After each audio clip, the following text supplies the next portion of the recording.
happened. Is it why did you pick him and not another producer? Is it just like because he's just from the same camp, kind of like that? Or? Well, for one, he's from the same camp, and I definitely want to make sure I got a Black Milk track on every record. But for the second part of it too, I got love for everybody. Like I'm cool with Pete Rock, I'm cool with Jake One.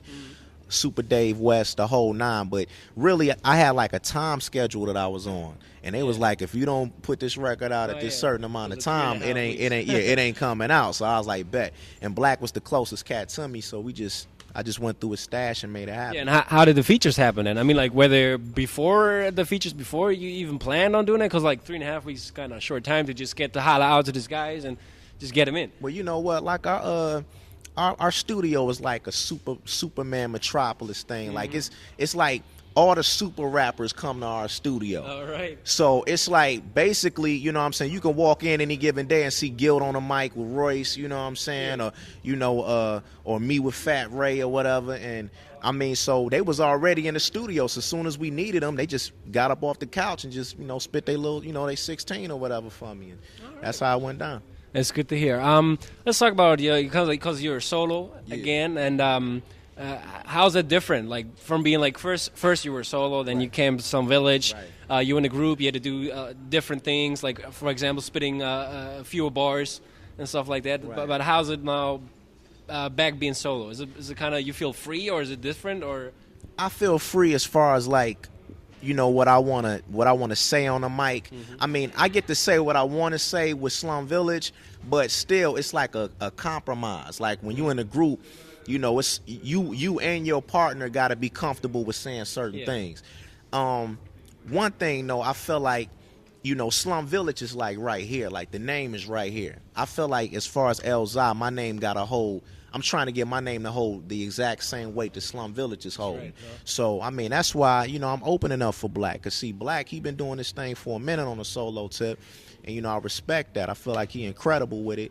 And I feel like I got to move up in the ranks myself. So, that's where I'm at with it. And I'm willing to, do as much hard work as I got to make sure my name holds that weight.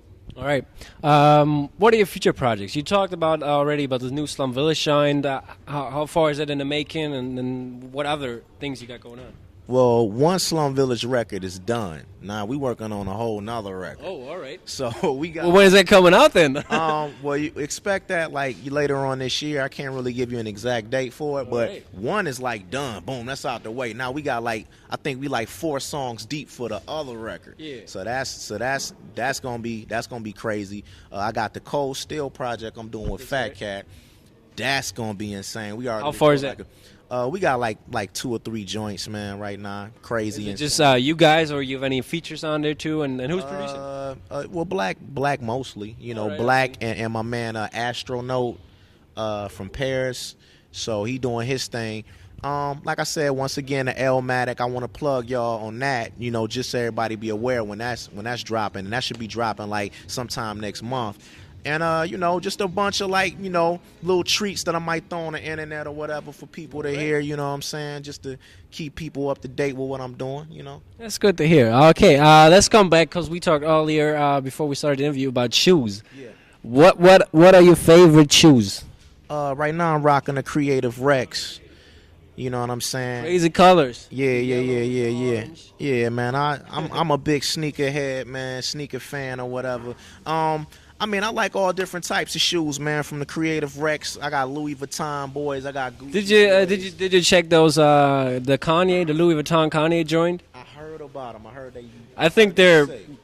You think? I heard. You heard. You should probably look at those because I think they're pretty ugly. You think they ugly? Yeah, man. And they cost way too much, man. Told me they was sweet. T3 told me they was dope. I don't know. Like they look like kind of like 60-year-old, I'm wearing my leather boots kind of deal. They're kind of really ugly, I would say. Okay.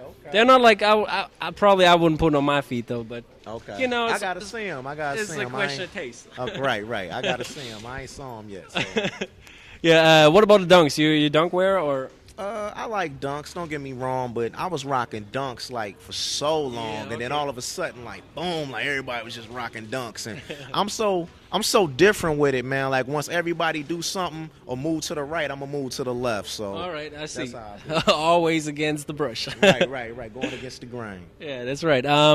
What about like fashion in general? Like, cause like there's those hipster guys like Mickey Fax, Kid Cudi, and all those guys coming out wearing tight pants and being all like different and shit. Right. How do you feel that? I mean, you know, that's a movement that they doing, man, and you know, big ups to that movement. Big ups to Mickey Fax too. We actually got a song that we doing on a group's mixtape called Chester French. Yeah. I don't know if you heard of Chester. I heard about it. Yeah, but they doing a mixtape, and they asked me and Mickey Fax to be on the same record. Also, we doing some other stuff too, so big ups to them. I mean, that's a movement, man. You know, they making it known. It's a movement, and I appreciate all different forms of hip hop. So that's what's up. Do you think it's just going to be a movement, or is it just going to lead somewhere? Well, you know, usually a movement does lead somewhere. You know what I'm saying? But yeah, I mean, you know, if it's about branching out and creating new, you know, new ideas and new ways to make music, and even like you say, new fashion. So, I mean, big ups to what they doing, man. I wouldn't consider myself a hipster. You know what I'm saying? Like, I mean, cause I don't know, man. Like I don't know. Like I still rock the hoodies, man. You know what I'm saying? And you know, but you got the glasses and the sneaks. I still rock these. I mean, Nixon, you know what I'm saying? I mean, I'm on some whole other stuff. Like I say, man, 1 minute I might look like this. That's right. I'm saying I'm looking like something else, man. So, all right, good to hear. How about your college ball and the NBA? You checking up on those, or you're not a sports fan? I ain't checked up on it in a minute, so I can't really speak on it now. All right, I see. Because is Black Milk a sports guy? Yeah, I think he is. Because I heard something different of you, like talking about the Pistons and stuff, because I'm going to ask him about probably later. You guys what? I'm going to ask him later about the Pistons and stuff. So, okay. But they I think they lost against the Bulls last night. So. Oh, did they? See, I ain't even see that game.